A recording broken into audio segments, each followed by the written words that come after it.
एक बार फिर से स्वागत है आपका मेरे YouTube चैनल निधि एकेडमी पर। दोस्तों, एक विद्यार्थी ने मुझसे क्वेश्चन पूछा था कि मैम, इन दोनों में से कौन सा सही होगा। आपने ये वाला पढ़ाया है और बहुत सारे टीचर ये वाला पढ़ाते हैं, तो दोनों में से कौन सा सही होगा।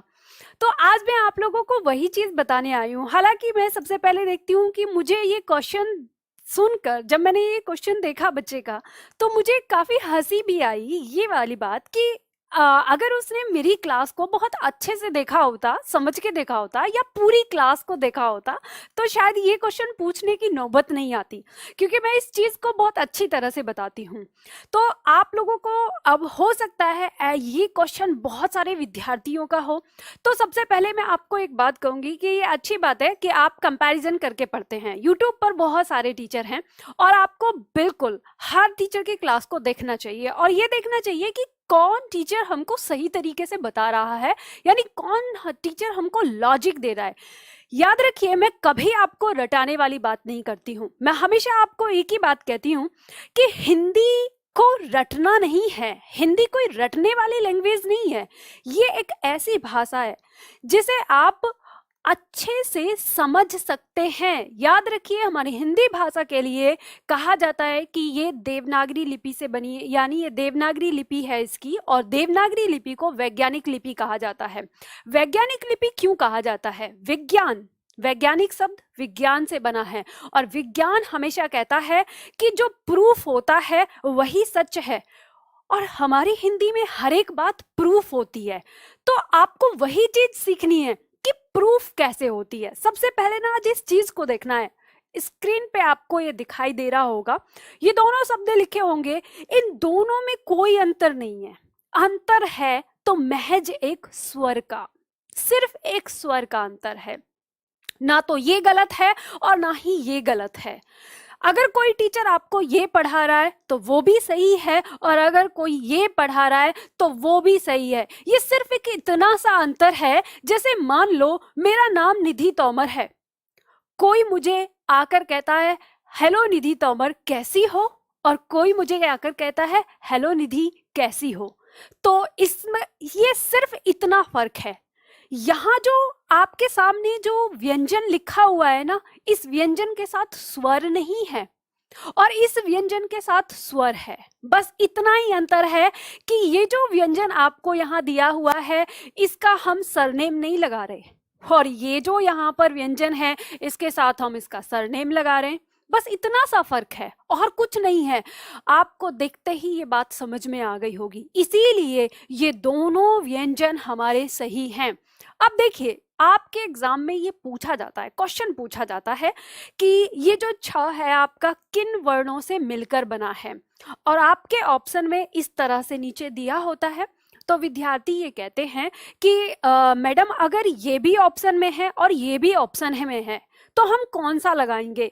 तो ध्यान रखिएगा, आपको ये ऑप्शन में देना है या ये ऑप्शन में देना है, ये वाली बात निर्भर करती है आपके इस वर्ण पर जो आपको ऊपर लिख कर दिया है।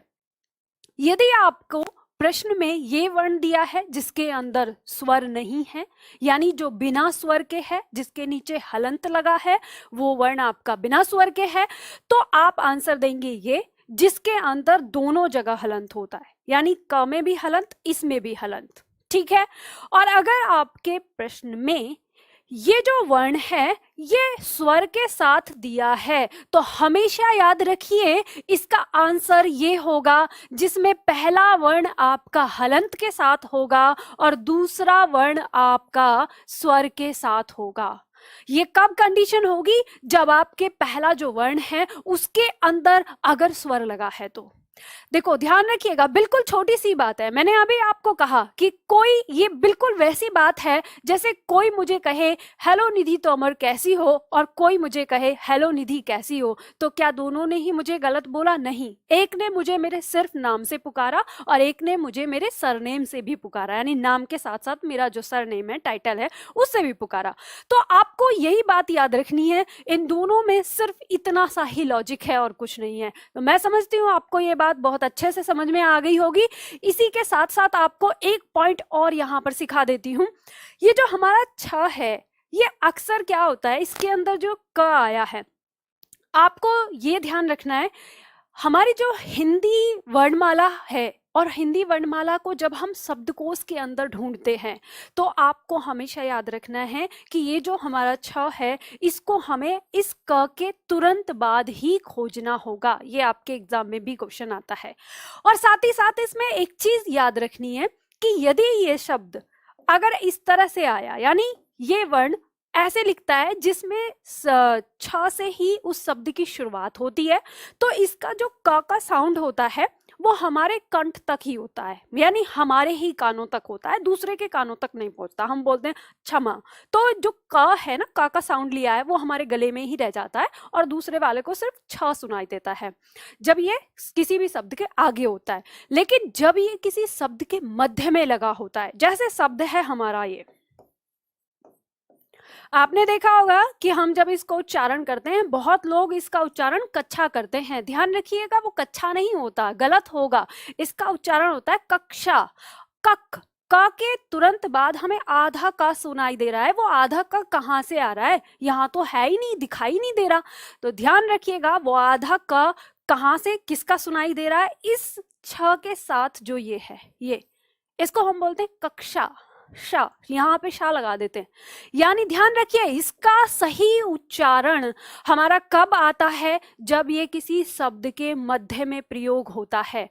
हमारी हिंदी वर्णमाला के अंदर बहुत सारे ऐसे वर्ण हैं जो स्वतंत्र रूप से बोले नहीं जा सकते, उनको हम किन्हीं दूसरे वर्णों के साथ मिक्स करके जब शब्द बनाते हैं तभी बोले जाते हैं। अच्छा चलिए, इसके साथ एक बात और याद आई मुझे। अक्सर मुझे कमेंट पे ना बहुत सारे लोग मुझे ज्ञान बहुत सिखाते हैं। हालांकि मुझे अच्छा लगता है जो लोग मुझे बहुत ज्ञान सिखा के जाते हैं, मेरे पढ़ाने पर टोंट करके जाते हैं, उन सब लोगों का तहे दिल से शुक्रिया कि वो कम से कम मुझे गौर से पढ़ते तो हैं, मुझे गौर से सुनते तो हैं। बहुत लोग तो बड़ी अच्छी अच्छी गालियाँ भी सुनाते हैं, उनके लिए भी धन्यवाद हाथ जोड़ के। कम से कम आपने इस काबिल तो मुझे समझा कि आप मुझे गालियाँ सुना सके। खैर, तो उसी में बहुत सारे लोग एक बात की कमेंट और करते हैं। एक कमेंट आई थी, मुझे नाम याद नहीं है उस विद्यार्थी का, उसने कहा था कि मैडम आप हिंदी पढ़ाती हो और हिंदी पढ़ाने में अंग्रेजी के शब्द बड़े इस्तेमाल करती हो, ये आपका पढ़ाने का तरीका गलत है। तो मैं उन विद्यार्थी तक ये अपना मैसेज पहुंचाना चाहती हूँ कि अगर आपने हमारी हिंदी भाषा को रियल में समझा होता तो आपको ये पता चलता कि विदेशज शब्द हिंदी भाषा के अंदर ही आप पढ़ते हो, क्योंकि हमारी हिंदी भाषा का ये सबसे अच्छा गुण है कि वो विदेशी भाषा के शब्दों को अपना बना लेती है। अगर हम पूरी तरह से हिंदी के शब्दों का प्रयोग करना शुरू कर दें तो आपके जैसे ही विद्यार्थी नहीं समझ पाएंगे कि मैडम ने जो बोला वो कौन सा शब्द था। आप कभी कभी मान लो मैंने अगर आपसे कहा कि इसको मिक्स कर दो, तो मिक्स कर दो क्या मतलब ये नहीं है कि आप उसे नहीं समझ पा रहे। ये ध्यान रखिए, हमारी हिंदी भाषा ने ही हमको ये परमिशन दी है कि आप मेरे अस्तित्व को मत छोड़ो। अगर आप पूरी तरह से मुझे नहीं सीख सकते, नहीं समझ सकते, तो आप भले ही दूसरी भाषा से लिए हुए शब्दों को इसमें इस्तेमाल करिए। और अगर आप इस बात से बहुत आहत है कि मैं अपनी भाषा के अंदर अंग्रेजी भाषा के शब्द प्रयोग करती हूँ, तो मैं आपसे ये कहना चाहती हूँ कि आप फिर पूरी तरह से हिंदी बोलिए। और मैं ये गारंटी कह सकती हूँ कि आप पूरी तरह से हिंदी नहीं बोल पाएंगे, क्योंकि हिंदी के अंदर 30% शब्द आपके विदेशी भाषा के हैं, आप उसमें 20% से ज़्यादा शब्द उर्दू भाषा के बोलते हैं। जो मैंने आपको बताया तो ये आपको समझ में आ गया होगा। चलिए देखते हैं, अगला वर्ण लेते हैं। अगला वर्ण है हमारा त्र। त्र में भी सेम ही है, यहाँ पे भी मैंने लिखा है, आपको समझ में आ गया होगा। ये भी सही है और ये भी सही है, बस फर्क कितना है, ये जो हमारा त्र दिया है इसके अंदर स्वर शामिल नहीं है। यदि इसके अंदर स्वर शामिल नहीं है तो यहाँ दोनों हमारे जो वर्ण हैं बिना स्वर के आएंगे। और यहाँ पर हमारा जो त्र है इसके अंदर स्वर दिया हुआ है, तो इसमें पहला जो त है वो हमारा बिना स्वर के होगा और जो दूसरा वर्ण यानी र है वो स्वर के साथ होगा। तो ये बात आपको समझ में आ गई होगी। अगला वर्ण देखते हैं। अगला वर्ण भी हमारा दिया है, इस वर्ण में श्र, ये श्र वर्ण जो दिया है हमारा, इसके अंदर भी ये वाला भी सही है और ये भी सही है। आपको पता है ये जो हमारा श है इसके अंदर स्वर नहीं आया है, तो यहाँ पर जो दोनों वर्ण हैं हमारे, इनमें दोनों में से किसी के अंदर स्वर नहीं लगेगा।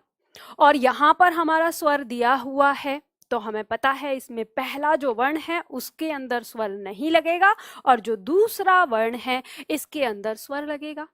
यहाँ साथ ही में एक बात और सिखा देती हूँ आपको। जैसे आप शब्द लिखते हैं श्रृंगार, शब्द लिखते हैं आप श्रृंगार,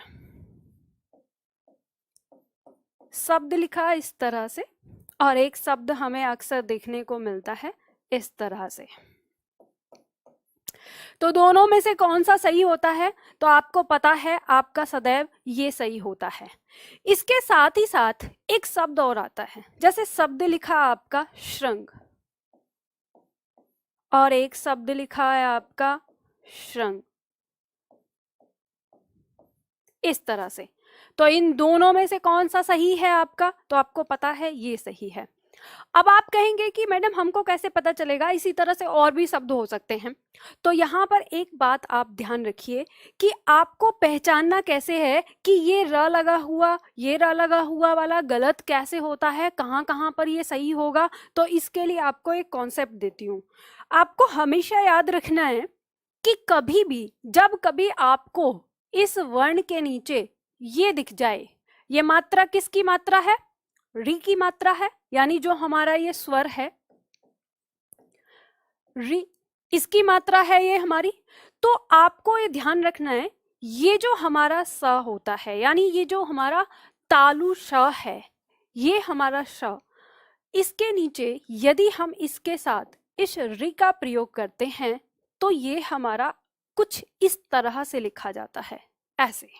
ठीक है, तो ध्यान आपको ये देना है कि ये जो हमारा री है ये कभी भी र के साथ, यानी ये जो र है इसके साथ नहीं लगाया जाता।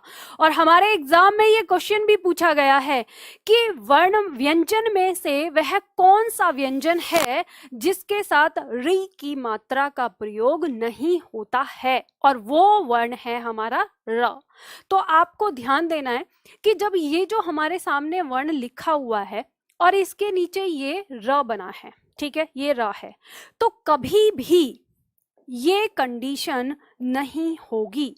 आप देखते ही इस चीज को समझ जाइएगा कि इस तरह से लिखा हुआ कोई भी शब्द हमेशा गलत होगा। ठीक है, वो सही कब होगा? जब वो ऐसे लिखा है या फिर जब वो ऐसे लिखा है, इस अवस्था में ही वो सही होगा, ये आपको ध्यान रखना है। अब इसके साथ ही साथ आप कहेंगे कि मैडम बहुत सारी परीक्षाओं में तो ऐसे ही लिखा रहता है। तो हाँ, मैं इस बात को एग्री करती हूँ कि हमारी परीक्षाएं भी जब हमसे कोई क्वेश्चन करती हैं तो उसमें इस तरह से लिख देती हैं, जो कि गलत है। आयोग को इस बात पर ध्यान देना चाहिए क्योंकि ये चीज सरासर गलत है। जो हमारा ऑनलाइन टेस्ट सीरीज जो चलती है या ऑनलाइन जो हमारे और भी एग्जाम लेते हैं, वो लोग भी इसमें इस तरह की गलती करते हैं। ध्यान रखिएगा, कंप्यूटर तो कुछ भी लिख सकता है, तो ये सबको ध्यान रखना है कि इस तरह की गलती हम ना करें, क्योंकि ये सरासर गलत है, पूरी तरह से निराधार है, हम इसका उच्चारण कर ही नहीं सकते। और अगर आप कहें कि नहीं मैम आप गलत कह रही हो, हम इसका उच्चारण कर सकते हैं, तो मैं उन लोगों के लिए जो भी इस बात को कहें उनके लिए चैलेंज करना चाहती हूँ कि ये इस वर्ण का उच्चारण करके दिखा दें कि किस तरह से होगा, क्योंकि ये जो वर्ण है ये है जो खुलकर बनता है ये, तो आपको पता है कि इसका उच्चारण कभी हो ही नहीं सकता। तो ऐसा लिखा हुआ वर्ण जहां भी हमारा कोई शब्द में रहेगा वो गलत होगा, आपको इस बात पे ध्यान देना है। चलिए अगला आपको वर्ण ले लेते हैं। एक अगला वर्ण और है हमारा जो इसके अंदर आता है, इसमें भी आपकी दो स्थिति दी है। इसके अंदर बिना स्वर के है और ये हमारा स्वर के साथ है, तो आपको समझ में आ गया होगा। जब बिना स्वर के, तो दोनों वर्ण हम बिना स्वर के लिख सकते हैं, और अगर अगर स्वर के साथ दिया है तो पहला वर्ण हम स्वर के बिना लिखेंगे और दूसरा वर्ण हम स्वर के साथ लिखेंगे। आपको हमेशा ध्यान रखना है, जब हम व्यंजन की बात करते हैं तो व्यंजन हमारे सदैव हलंत के साथ प्रयोग किए जाते हैं।